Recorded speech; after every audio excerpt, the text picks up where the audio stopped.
Kalau saya pakai istilah, kalau mata saya itu nggak ada otot yang kuat, lepas sudah, saudara. Ceplok gitu karena kaget. Sejak Mei 93 sampai hari ini, saudara. Maka itu saya marah kalau ketemu orang malas. Marah tadi pagi, saya marah pada anak-anak saya. Saya marah kalau ketemu orang malas. Karena gara-gara ayat ini, saya menemukan kesimpulan. Ternyata di dunia itu nggak ada orang miskin, nggak ada orang bodoh. Yang ada adalah orang malas. Gara-gara ayat ini, coba bongkar. Kalimat yang berkata, mulai dari sekarang. Bukan gitu ya? Ini dia. Apa saja yang direncanakan manusia, tidak ada yang tidak akan dapat terlaksana. Apa saja? Ketika hari-hari itu saya lagi terpukau dan terkagum-kagum dengan firman itu. Wah, saya ingat saudara, mungkin hampir setengah tahun saya tidak membaca ayat lain kecuali itu. Bukan cuma tiap hari, tiap kali mikir satu ayat itu tang muncul terus. Hampir setengah tahun saya nggak ganti-ganti karena ayat itu mengagetkan saya. Saya menemukan hal apa saja di dalam hidup ini. Saya keliling kemana saja. Kasus ini, kasus itu, semuanya. Selalu ayat itu yang terus muncul. Oh, seandainya orang itu merencana dulu, nggak akan jadi gini. Oh, seandainya dia itu merencana dulu, nggak akan begini. Ngerti maksud saya? Ayat itu sungguh-sungguh menguasai seluruh kehidupan saya. Dari ayat itu, saya makin senang mengumpulkan orang yang saya temui di mana saja. Karena saya tahu dalam hidupnya ada sesuatu. Saya yang tadi Sandy nggak masuk. Anak Sunda itu, saya akan urus dia baik-baik. Saya tuh kalau ketemu orang bisa di toilet, yang cleaner itu, bisa di taksi, bisa di jalan, bisa di mana, di terminal, di mana. Ini satu anak Palembang namanya Junjungan Kurniawan, masih muslim. Tapi kan kuliah bulan depan, September. Saya ketemu dia 3 Mei di pesawat dalam perjalanan Jakarta ke Timika. Tuhan jamah hidupnya. Saya nggak pernah mempengaruhi agamanya. Itu urusan nanti. Ketika dia tes lulus, diterima kuliah di salah satu perguruan tinggi di daerah Tebet. Saudara, dia berteriak karena itu cita-citanya untuk kuliah dari saat dia masih sekolah. Dia lulusan tahun 98 SMA-nya. Maka itu nggak ada harapan kuliah. Tapi 3 Mei 2010 waktu ketemu saya, Tuhan jamah hidupnya. Maka itu ketika dia diterima, dia bangga, saya bisa kuliah, saya bisa kuliah. Bagi yang belum kenal saya cuma cerita supaya saudara tahu, supaya saudara makin kuat gara-gara firman. Maka itu kalau setiap firman bekerja sempurna dalam diri kita, ada dampak yang hebat dari diri kita yang keluar. Saudara, orang yang kenal saya, banyak orang punya koleksi misalnya sepeda tua, banyak yang sepeda lagi lesu, ya, ontel itu istilahnya. Banyak orang punya koleksi, saya pernah ketemu orang koleksi itu setrika tua, yang gede-gede itu, setrika besi zaman dulu. Dia bisa menemukan model macam-macam, hebat-hebat.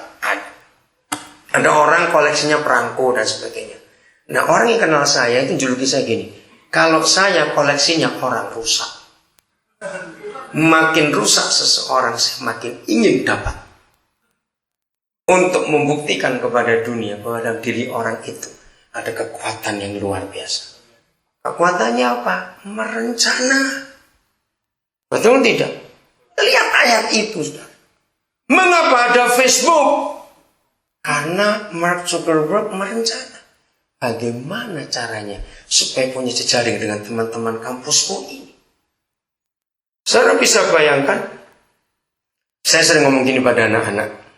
Pokoknya kalau kamu nggak bertobat dari mata handphonean, bangkrut bapakmu.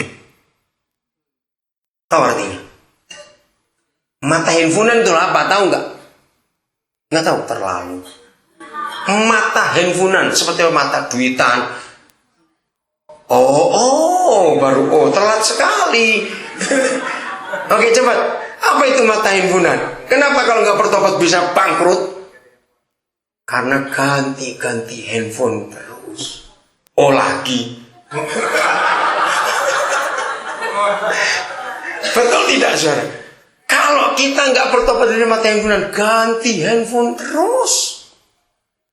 Apa yang saya mau katakan? Di pabrik handphone itu ada orang-orang yang menggenapi ayat 6 ini. Loh, ya atau tidak? Kenapa ya? Merencana terus. Maka itu sedih ketika melihat anak muda hanya merencana pacaran. Surga itu ngenes dan rugi ngasih makan saudara. Kalau kekuatan merencana. Begitu saya sering menemukan ini fakta. Siapa bisa jawab? Siapa orang paling kreatif di dunia ini? Saya ketemu jawabannya. Oke, cepat aja supaya tahu. Orang yang paling kreatif di dunia itu adalah orang yang sedang jatuh cinta, nggak punya duit pas pacar ulang tahun. Itu pasti paling kreatif. Kenapa yuk? Cepat jawab, kenapa? Cari jalan, bukan cari jalan, bukan. Apa benar kamu itu ngomongnya? Bayangkan kan pacarnya ulang tahun, lagi nggak punya duit, harus kreatif dong. Itu sampai apa itu? Bukan daun ya, bungkusnya jagung yang harus bilang kelobot, bahasa Sunda apa itu? Kelobot bukan? Jagung yang ada kulitnya di luar itu. Nah itu bahasa Sundanya apa? Nah bahasa Indonesia nggak ada. Maka itu saya setuju dengan Pak Mark Metelandan. Di surga itu bahasa Jawa, percayalah. Bahasa Jawa itu kaya sekali. Bahasa Jawa itu semua, ya di antara semua pohon kelapa itu masing-masing ada namanya. Ya, bahasa Jawa itu semua buah itu gedenya. Ya misalnya mangga. Ya, Jawa itu kalau muda namanya pencit. Semua buah ada.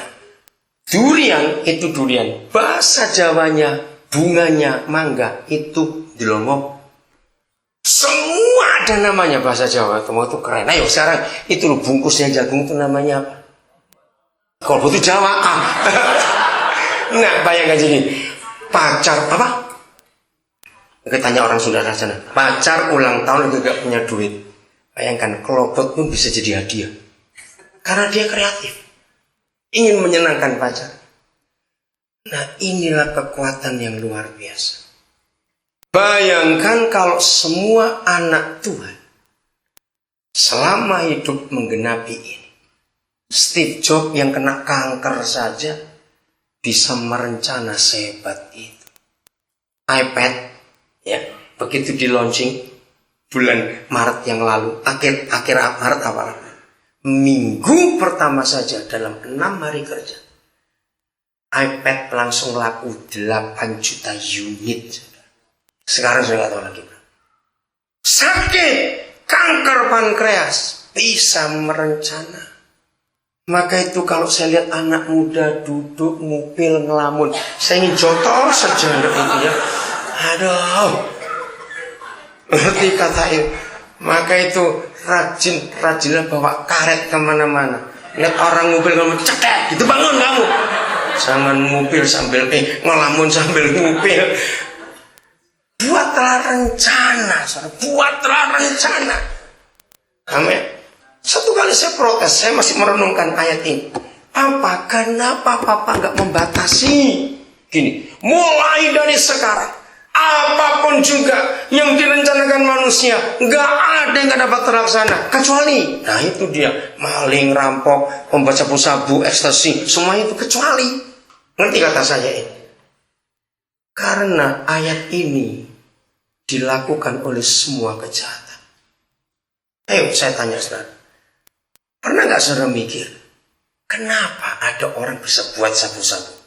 Jawabannya, ada yang merencana. Loh, betul tidak? Kok bisa ada orang bisa buat ekstasi? Ada yang merencanakan. Maling. Seamatir apa? Itu bahasa keren. Segoblok apa? Bahasa umumnya.